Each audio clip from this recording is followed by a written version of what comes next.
موسیٰ علیہ السلام کے دور میں بارش نہیں ہو رہی، تو ان کی قوم نے موسیٰ علیہ السلام سے کہا جی بارش کی دعا کریں۔ موسیٰ علیہ السلام اپنی قوم کو آپ کو تو نماز پڑھنی نہیں پڑتی نا بارش کے لیے، ہمارے ہاں تو باقاعدہ نمازیں پڑھی جاتی ہیں۔ حرمین میں بھی کئی دفعہ نماز استسقاء میں شرکت کی کہ بارش نہیں ہو رہی، جن ملکوں میں کم ہوتی ہے تو پھر اللہ نے ہمیں ایک طریقہ دیا نماز پڑھنے کا، اس کو صلاۃ استسقاء کہتے ہیں۔ تو اس کے بعد عام طور پہ اللہ اپنے فضل سے بارش فرما دیتے۔ تو موسیٰ علیہ السلام بارش کی دعا کے لیے نکلے اپنی قوم کو لے کر، کچھ 70,000 لوگ ان کے ساتھ نماز میں شریک تھے۔ تو جب نماز سے فارغ ہوئے تو دھوپ اور تیز ہو، جیسے آج آپ کا دن بڑا ہاٹسٹ ہے تو دھوپ اور تیز ہو گئی۔ تو موسیٰ علیہ السلام نے کہا یا اللہ، ہم تو بارش مانگ رہے تھے، تو نے دھوپ کر دی۔ تو اللہ تعالیٰ نے فرمایا موسیٰ، یہ جو آڈینس ہے نا، اس میں ایک آدمی ہے پچھلے 40 ایئرز 40 سال سے میرا نافرمان ہے، جب تک وہ کھڑا ہے بارش نہیں کروں گا۔ میرا اللہ کیا کرتا اور میں کیا کرتا ہوں، اس سے کہو یہاں سے چلا جائے پھر بارش کروں گا۔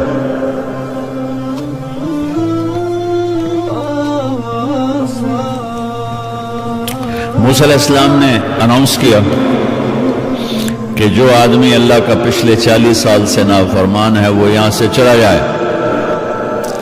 اب اس نے ایسے دیکھا کوئی اور تو نہیں، پھر ادھر دیکھا کوئی اور تو نہیں، پھر آگے دیکھا کوئی اور، پیچھے دیکھا کوئی نہیں نکلا۔ اب یہ اکیلا، اس کو پتا ہے کہ یہ میرے بارے میں ہے۔ تو وہ اب سننا وہ کیا کہتا ہے اور اللہ کیا کرتا ہے۔ ایک توبہ ہوتی ہے کہ مجھے اللہ کا ڈر آ گیا، مجھے اللہ سے حیا، شرم، اللہ کے پیار، اللہ کی محبت، اللہ کے احسان اور اللہ تعالیٰ کی وجہ سے میں توبہ کروں، یہ تو ہے نمبر 1 اصلی توبہ۔ اور ایک ہے نقلی توبہ۔ اب یہ جو توبہ کرنے لگا یہ نقلی توبہ ہے۔ کہنے لگا یا اللہ، میں نے 40 سال تیری نافرمانی کی، تو مجھے چھپاتا رہا، اب میں اگر نکلا تو سب کو پتہ چل جائے گا، میں ذلیل ہو جاؤں گا، میں توبہ کرتا ہوں میری عزت بچا لی۔ اس کی توبہ اللہ کی محبت میں نہیں، اپنی عزت بچانے کے لیے۔ میری بات سمجھ میں آ رہی؟ اس کی توبہ اپنی عزت بچانے کے لیے ہے، اللہ کی محبت میں نہیں ہے، تو وہ نقلی توبہ ہے، نقلی۔ یا اللہ، میں نے 40 سال تیری نافرمانی کی، تو نے پتہ نہیں لگنے دیا، تو آج بھی مہربانی کر، میں معافی مانگتا ہوں اور مجھے معاف کر دے۔ اب نافرمانی ہے 40 سال، اب 40 منٹ ماں سے بیز، باپ سے، بھائی سے، بیوی سے ریش ہو جاؤ، وہ 40 دن آپ سے بات نہیں کرے گی۔ اس نے 40 سال اللہ کی نافرمانی کی ہے اور 40 سیکنڈ کی بھی دعا نہیں مانگی۔ دعا سنو، میں سناتا ہوں۔ اللہم انی عصیتک 40 سنة فامہلتنی فجیتک تائبا فاقبلنی۔ وہ گھڑی میرے سامنے ہے، 5 سیکنڈ کی دعا ہے، 5 سیکنڈ، یہ میں نے گھڑی پہلے دیکھی، وہاں سیکنڈ بھی آ رہے ہیں۔ 5 سیکنڈ کی دعا ہے۔ اللہم انی عصیتک 40 سنة فامہلتنی فجیتک تائبا فاقبلنی۔ یا اللہ، 40 سال تیری نافرمانی کی، تو چھپاتا رہا، آج توبہ کرتا ہوں، آج بھی چھپا لے، معاف کر دے۔ 40 سال کی نافرمانی اور 5 سیکنڈ کی دعا۔ میرے اللہ نے کیا کیا؟ ایک دم ہوا بدلی اور بادل اٹھے اور بارش شروع ہو گئی۔ تو سب نے دیکھا ایک آدمی باہر نہیں نکلا، بارش شروع ہو گئی۔ تو موسیٰ علیہ السلام نے اللہ سے پوچھا یا اللہ، بارش آدمی تو کوئی باہر گیا نہیں، تو بارش کیسے ہو گئی؟ اب سنو میرے اللہ کی بات۔ سبحان اللہ، کیا کریم رب، اس کی نافرمانی کرنا کوئی ہے؟ عقل کی بات ہے۔ اللہ تعالیٰ نے کہا موسیٰ، جس کی وجہ سے روکی تھی اسی کی وجہ سے بارش کر، جس کی وجہ سے بارش روکی تھی کہ یہ ہے تو بارش نہیں کروں۔ کہا موسیٰ اسی کی وجہ سے۔ اتنی جلدی کوئی دوستی لگاتا ہے؟ موسیٰ علیہ السلام نے پوچھا یا اللہ، وہ تو تیرا مجرم تھا، تو تو نے اس کی وجہ سے بارش کیسے کر دی؟ تو اللہ تعالیٰ نے فرمایا موسیٰ اس نے توبہ کر لی، ہم نے صلح کر لی۔ اللہ اکبر، اس نے توبہ کر لی، ہم نے صلح کر لی۔ موسیٰ علیہ السلام نے کہا کون ہے؟ کون ہے؟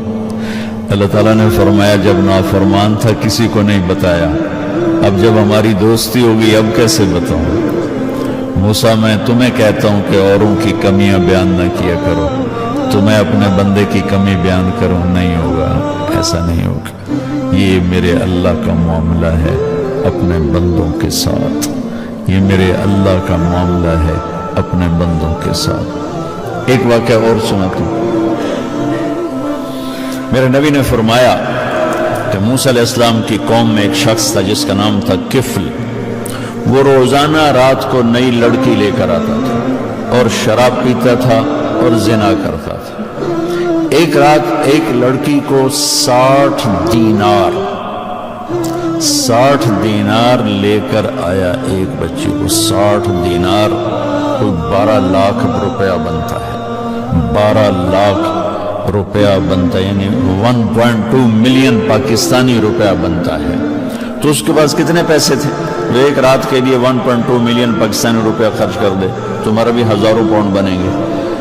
تو جب وہ کمرے میں انٹر ہوا اور دروازہ بند کیا تو اس نے دیکھا وہ لڑکی رو رہی تھی۔ تو کفل نے کہا کیوں رو رہی ہو؟ میں کوئی تمہیں پکڑ کے تو نہیں لایا، زبردستی تو نہیں کیا، کیوں رو رہی ہو؟ تو اس لڑکی نے کہا کفل میں پروسٹیچیوٹ نہیں ہوں، میں طوائف نہیں ہوں، میں عزت دار ہوں، مجھے غربت نے بھوک نے یہاں تک پہنچایا، میرے گھر میں کچھ نہیں کھانے کو، میرے ماں باپ بھوکے ہیں، میں بھوکی ہوں، تو میں نے اپنی عزت کا سودا کیا ہے روٹی کی وجہ سے۔ تو کفل رونے لگا۔ میں کہا کرتا ہوں جب مالدار لوگ زکوٰۃ نہیں دیتے تو غریبوں کی بیٹیوں کو عزت بیچنی پڑ جاتی۔ بھائیو آپ اکثر یہاں خوشحال لوگ ہو، اللہ کے نام پہ خرچ کیا کر۔ زکوٰۃ دینے سے آدمی بخل سے نکل جاتا ہے، سخی بننے میں ذرا دیر ہے۔ سخی وہ ہوتا ہے جو زکوٰۃ سے بھی بڑھ کے خرچ کر، اور اللہ کو سخی سے پیار ہے، بخیل سے نفرت۔ اور یہاں بھی بہت غریب لوگ ہیں، یہاں کے گورے اتنے غریب لوگ ہیں یہاں۔ زکوٰۃ تو مسلمان کو دو لیکن صدقہ تو غیر مسلم کو دو، اس کا تمہیں بہت بڑا فائدہ دیکھنے کو ملے گا۔ میرے نبی سنو واقعہ یاد آ گیا۔ میرے نبی کے پاس ایک عورت آئی مکہ سے، اس کا نام تھا سارہ مولات بنی عبد المطلب۔ کہنے لگی محمد بھوک نے تیرے گھر تک پہنچایا۔ کہاں آئی؟ مدینے۔ کہاں کی تھی؟ مکہ۔ مکہ سے ٹریول کر کے مدینے آئی کہ مجھے کچھ دو، بھیک مانگی مجھے کچھ دو۔ وہ کون تھی؟ پروسٹیچیوٹ تھی۔ اور کون تھی؟ سنگر تھی، مکے کی سنگر۔ تو اللہ کے نبی نے فرمایا کلمہ پڑھتی ہو؟ سننا میری بات۔ کہنے لگی نہیں کلمہ نہیں پڑھتی۔ تو اب تو آپ کہتے اس کو باہر نکالو، یہ میرے پاس کیا لینے آئی ہے، نکالو اس کو باہر۔ آپ نے فرمایا تو سنگر تھی بڑی زبردست، تو تجھے مکے میں لوگ اب سنتے نہیں؟ میں سنیں گے تو پیسے دیں گے، ایسا ہی ہوتا ہے، فنکشن میں بلایا پیسے دیے۔ کہنے کہ نہیں بدر میں جب ان کے بڑے سردار قتل ہوئے تھے تو اس کے بعد اب مجھے کوئی نہیں بلاتا، اس لیے تو میں بھوکی ہو گئی۔ تو میرے نبی فرماتے پہلے کلمہ پڑھ پھر تجھے دوں، یا فرماتے تو کلمہ نہیں پڑھتی ہے تو سنگر ہے، پروسٹیچیوٹ ہے، پہلے اس سے توبہ کر پھر تجھے دوں گا۔ میں قربان جاؤں اپنے نبی کی سخاوت پر، اخلاق پر۔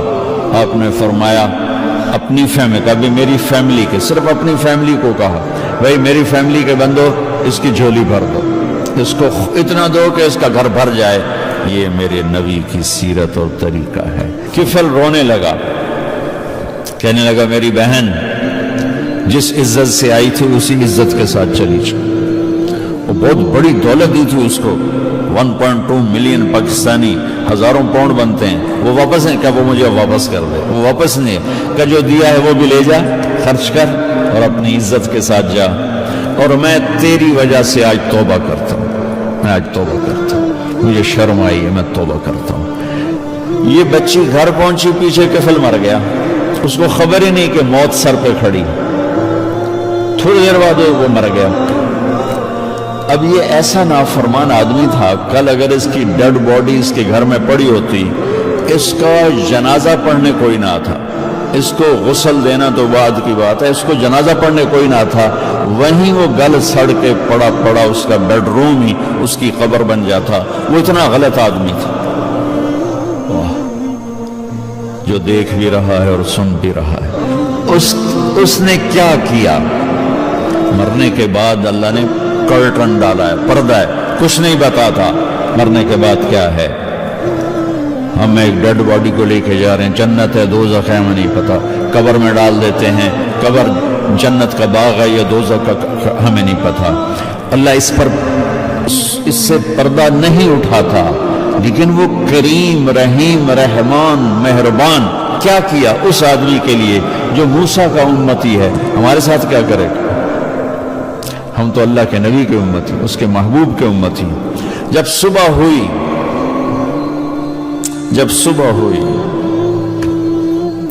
تو لوگوں نے کیا دیکھا؟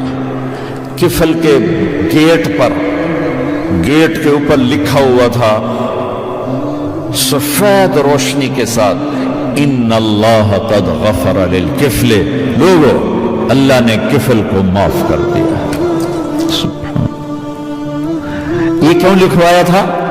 کہ اب یہ ہمارا دوست ہے، ہم نے معاف کر دیا، آؤ اس کو غسل دو، کفن دو، جنازہ پڑھو، عزت کے ساتھ ہمارے پاس پہنچاؤ کہ ہم نے اسے معاف کر دیا ہے۔